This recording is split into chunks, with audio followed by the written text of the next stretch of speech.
আজকে আবারও চলে এসেছি গড়িয়াহাট। না, আজকে কিছু কেনাকাটার বিশেষ উদ্দেশ্য নেই। আজকে মেন উদ্দেশ্য হচ্ছে স্বস্তিকার সাথে দেখা করা। কারণ স্বস্তিকা এসছে সেই আসাম থেকে কলকাতায়।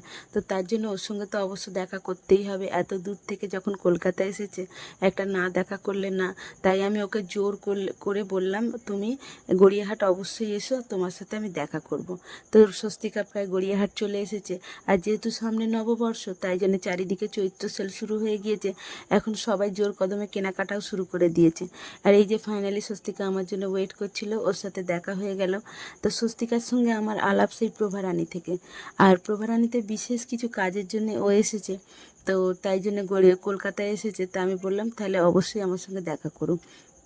আর এখানে স্বস্তিকার সঙ্গে দেখা হয়ে গিয়েছে আমার। তো ওর কিছু কেনাকাটা রয়েছে, তাই জন্য বললাম চলো ঘুরে ঘুরে দেখা যাক। আজ কিছু পছন্দ হলে তুমি কেনাকাটা করো। ও বাবা, এবারে দেখছি আবার চুলটাও কালার করেছে। তো এখানে একটা আন্ডারগ্রাউন্ড মার্কেট আছে, তো সেখানে আমরা যাচ্ছি। তো এবারে আমি পেছনে, স্বস্তিকার সামনে। আমি বললাম পেছনে একটু তাকাও, আমি তো ভিডিও করছি নাকি, হেসে ফেলেছে। তো তারপর এখানে দেখছি অনেক দোকানপত্র রয়েছে ভেতরে, যে কিছু যদি পছন্দ হয় তাহলে কিনবে। তো সেই জন্যে আমরা দোকানগুলো একটু ঘুরে ঘুরে দেখে নিচ্ছি, কিছু যদি পছন্দ হয়। তো তারপরে আমরা বাইরে বেরিয়ে একটা ব্যাগের দোকান দেখতে পেলাম।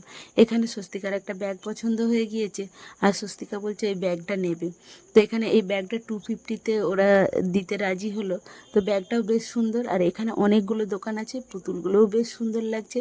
এটা গোল পার্কের দিকে। আগে প্রায় গোল পার্কে আমার সপ্তাহে 3 দিন আসতে হতো। তো এখন প্রায় আসা হয় নাই বললে চলে। অনেকক্ষণ হাঁটার পর ভাবলাম কিছু একটু খাওয়া যাক। তো আমরা এখন মোমো নিয়ে নিয়েছি, মোমো নিয়ে মোমো খেতে শুরু করে দিয়েছি। স্বস্তিকার আমি এখানে মোমো খাচ্ছি।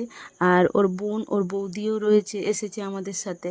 তারপরে এই গোল পার্কের কথা সেই মনে পড়ে গেল, আর কে এমে যে আসতাম আমরা সেই সব। আর এখানে অনেক বইয়ের দোকান রয়েছে, এখান থেকে আমি অজস্র বই কিনেছিলাম এর আগেও। বইয়ের দোকানগুলো বেশ ভালো। তো সব শেষে এবারে বিদায়ের পালা, স্বস্তিকাও চলে যাবে আর আমিও বাড়ি ফিরে যাব।